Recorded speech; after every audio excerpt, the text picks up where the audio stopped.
Welcome back. Our next Guinness record comes to us in the category of medical firsts.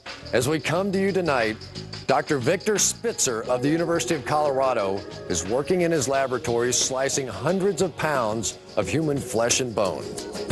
Dr. Spitzer's goal? Give the world a first-time view of the human body from the inside out.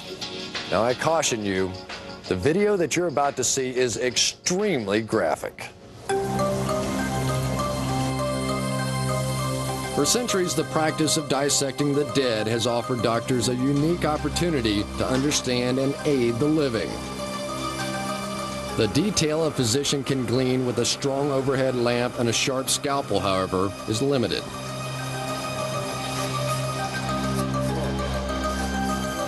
One man set out to find a better way to map the human body. He's Dr. Victor Spitzer, a 48-year-old structural biologist at the University of Colorado. It's not a record most people would attempt, but Dr. Spitzer and his colleagues will first cut this human cadaver into 4 20-inch blocks and then slice it into 1,767 paper-thin slices. Guinness recognizes this as the world's most detailed human dissection. Dr. Spitzer uses a technique borrowed from, of all places, the local supermarket. I don't like saying this, and I haven't said it before on camera, but it really comes from the butcher shop. If you want veal scallopini, the butcher does it by freezing the veal. You can cut it thinner if you freeze it. It's kind of the same idea. We want the things to be, everything in our cut to be the exact same hardness.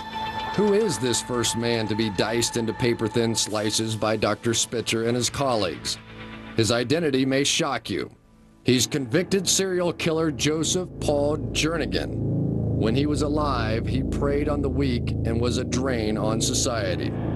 It seems he had to die to discover his true calling. It's difficult to find a cadaver that looks like there's really no reason why they should be dead, and is young and complete.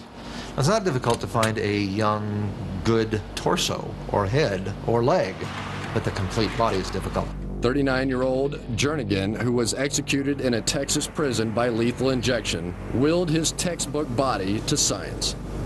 It took us 2.5 years searching amongst 3 state anatomical boards with about 3,000 cadavers per year. It's really a matter of this is the very best we could find. Dr. Spitzer received Jernigan hours after his execution, froze him at a temperature of -80 degrees centigrade, then began his dissection like some macabre magic trick. In a slow, grueling process, Jernigan's body is severed with the lumberjack's cross-cut saw into 4 20-inch slices. Lower legs, upper legs, lower torso, upper torso and head.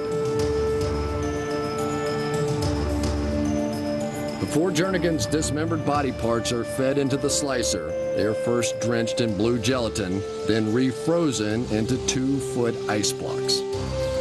It is from our cafeteria, and it's Knox gelatin. And the only reason it's not Jell-O, I guess, is because there's sugar in that, and we don't want things sticky. 1/4 of Jernigan's ice-encased corpse is now placed on Spitzer's milling machine. Just like the veal at the butcher shop, it will now be sliced 1 millimeter at a time with a saw blade originally designed to cut aluminum. This is a slice of a human head. Here's the nose here. Here's the ear here. Each layer of Jernigan's body is photographed by an overhead camera before it is removed.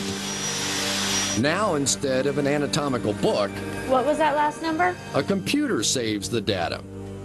And for the first time, the doctor and the murderer reveal to us the human body in a way never seen before. The slices viewed one after another in the computer become an animated film. We can travel down through the brain, into the chest and internal organs, down through the legs, and out the soles of the feet. This is the real purpose of the thinnest sliced man, to become a virtual anatomy book. So it's this reverse engineering of the human body. We took it apart in slices so we could put it back together again, and now we take it apart any way you like.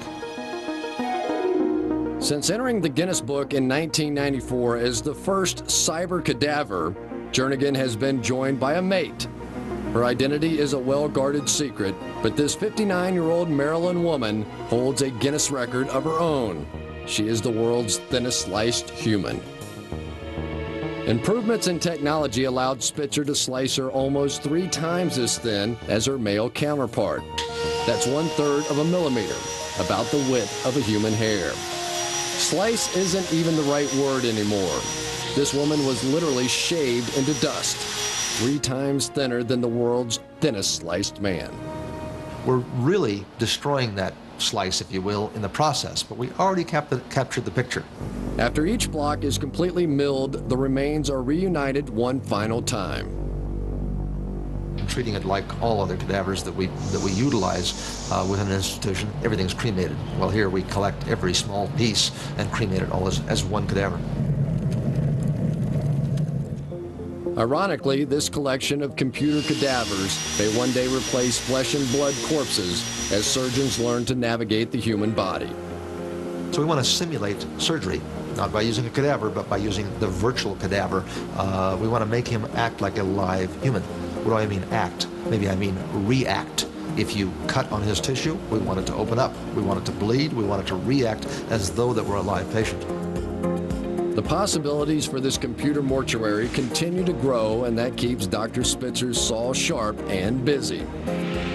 Surprisingly, there is no shortage of volunteers willing to slice up the dearly departed. We find people that are infatuated, excited about the revelation of the anatomy of a human body. You have to be excited. If it's just a job, it is too grueling to do correctly and never miss a slice. So we really have to find people that are in love with this job of cutting? No, with this job of a revelation of human anatomy, and they have to be excited about it.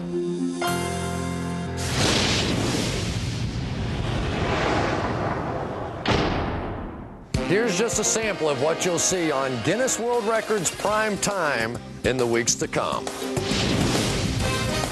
She's the woman with the world's longest fingernails. You won't believe how far she goes to earn a place in the record book. Plus, on our stage, a gymnast, a trampoline, and a hula hoop all add up for one extreme world record attempt. And it's every parent's worst fear. I realized I was looking at a tumor on the side of the baby's neck that was actually bigger than the baby's head. See the record-setting medical miracle that gave this newborn the chance to survive.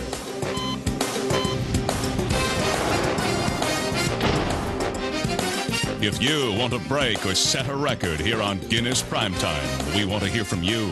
So drop us a line to Guinness Primetime, P.O. Box 4361, Hollywood, California, 90028.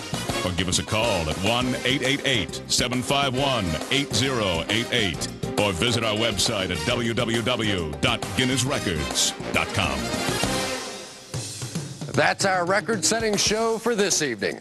On behalf of Mark Thompson and everyone here at Guinness Prime Time, I'm Chris Collinsworth. Good night.